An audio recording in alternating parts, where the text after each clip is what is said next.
দেখো দেখো শাড়ি ড্র্যাপিং আমি কিন্তু তোমাদের সাথে অনেকবার ট্রাই করেছি। নর্মাল শাড়ি ড্র্যাপিং করলে কিন্তু সেরকম একটা ভালো লাগে না, মানে আমার নিজেরই ভালো লাগে না যে নর্মাল ভাবে যদি শাড়ি ড্র্যাপ করি তাহলে নতুনত্ব কি থাকলো।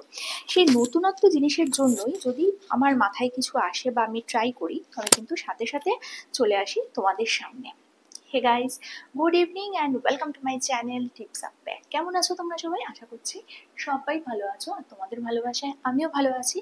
দেখো, একটা নর্মাল ব্ল্যাক ব্রালেট, একটা নর্মাল পেপার সিল্ক এবং সেটার সাথে কিন্তু আমি একটা নতুন জিনিস ক্রিয়েট করার চেষ্টা করেছি, যাতে তোমার নর্মাল যে শাড়ির কি বলবো, যে শাড়ির বলো না পাল্লু বা আঁচল, সেটা ট্যাকেল করতে অনেকের প্রবলেম হয়। অনেকে আমরা সিল্ক শাড়ি পাল্লু ট্যাকেল করতে পারি না, বা নর্মাল পুরনো শাড়ি দিয়েই যদি আমরা চাই নতুনভাবে কিছু করতে, তাহলে কিন্তু আমরা এরকমভাবে শাড়িটাকে ট্রাই করতে অবশ্যই পারি। দেখো, আমি নর্মালভাবে কিন্তু শাড়ি পরেছি, দেখতে পাচ্ছ কুচি রয়েছে, আঁচল রয়েছে। জাস্ট আঁচলটাকে আমি পেছন থেকে এরকমভাবে নিয়ে এসছি, পেছন থেকে টেনে নিয়ে এসছি আর কি। নিয়ে এসে আঁচলের দুটো পার্ট বেরিয়েছে। এবার দেখো, একটা পার্টের মধ্যে আমি ছোট একটা পিন হলে ভালো হতো, বাট আমার পিনটা একটু বড় হয়ে গেছে। তোমরা কিন্তু একটা ছোট পিন দিয়ে এরকম ভাবে অবশ্যই ট্রাই করতে পারো। সো দেখে নাও এরকম ভাবে ট্রাই করলে কিরকম লাগছে। এই তোমার দেখো, ওপর থেকে দুটো পার্ট আসছে, যেটাকে এরকম ভাবে থাকছে, এবং নিচে কিন্তু একটা পার্ট দিয়ে আমি আমার ব্রালেটটাকে একদম সিকিউর করে নিলাম। যদি মনে হয় ব্রালেটটা শো করলে আমার ভালো লাগছে না, মানে শো করতে ভালো লাগছে না, বা ব্রালেট দেখাতে আমি আনকমফোর্টেবল, অতটা স্মার্ট কি বলবো স্মার্টলি আমি ক্যারি করতে পারবো না, তাহলে কিন্তু তোমরা এরকম জ্যাকেটের মতো করে এই আঁচলটা দিয়ে এটাকে এরকম ভাবে ড্র্যাপ করে নিতে পারো। দেখো, ব্রালেট কিন্তু এখানে খুব একটা বোঝা যাচ্ছে না। আর এই পোর্শনের জন্য যদি মনে হয় তোমরা আরো মানে বেশি ইনসিকিউর, তাহলে তোমরা এখানেও একটা পিন আপ করে নিতে পারো। তাহলে কিন্তু জিনিসটা একদম পুরোটা সিকিউরড হয়ে গেল, ব্রালেট দেখা গেল না। আর যদি তুমি চাও দেখাতে, তাহলে কিন্তু সেটাকে আরেকটু সরিয়ে নিয়ে তুমি সেটা শো অফ করতে পারো। আমি সেকেন্ড আরেকটা জিনিস ট্রাই করব তোমাদের সামনে, তো সাথে থাকো একটু। আচ্ছা, দূর থেকে একটু দেখেই নাও না কেমন লাগছে। এই হচ্ছে আমার দূর থেকে লুক, আর ব্যাক লুক হচ্ছে আমার এটা।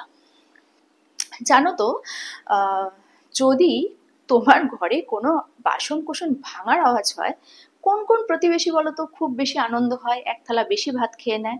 তুমি কি তাদের মধ্যে একজন? কমেন্ট সেকশনে ততক্ষণ কমেন্ট করো। আসছি আমি আমার সেকেন্ড লুকটা। তো দেখো, যে ফার্স্ট পার্ট যেটা দিয়ে আমি যেটার মধ্যে পিন আপ করেছিলাম, সেটা কিন্তু এবার আমি এরকম ব্রালেটের মধ্যে ড্র্যাপ করে নিলাম। এবং এবার যে আমার ফার্স্ট পার্ট, মানে পরের যে পার্টটা ছিল আঁচলের, সেটাকে আমি এরকম ভাবে নিয়ে এবার এটাতে আমি পিন আপ করছি। দেখো তো কিরম লাগে। এটাতে আমি পিন আপ করে নিলাম। ওকে, এই পোর্শনটাতে আমি পিন আপ করে নিলাম। মানে আমার যে ফার্স্ট, দেখো এখানে দুটো পার্ট রয়েছে, এই দেখো দুটো পার্ট। আমার ফার্স্ট পার্টটাকে আমি ভেতরে এরকম ভাবে ড্র্যাপ করে নিলাম, এবং পরের যে পার্টটা সেটাতে আমি এরকম ভাবে পিন আপ করে সিকিউর করে নিলাম।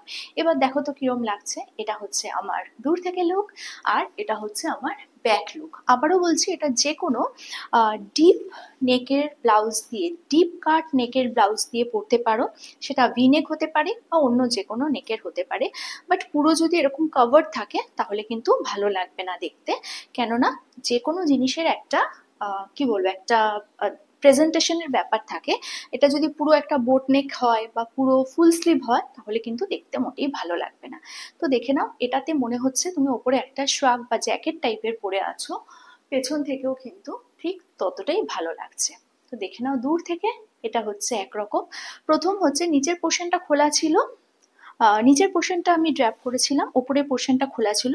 এখন কিন্তু জাস্ট তার অপোজিটটা করেছি। তো কেমন লাগলো জানিও, ভালো লাগলে লাইক শেয়ার সাবস্ক্রাইব করো। কালকে আসবে একটা নতুন ভিডিও নিয়ে, ততক্ষণের জন্য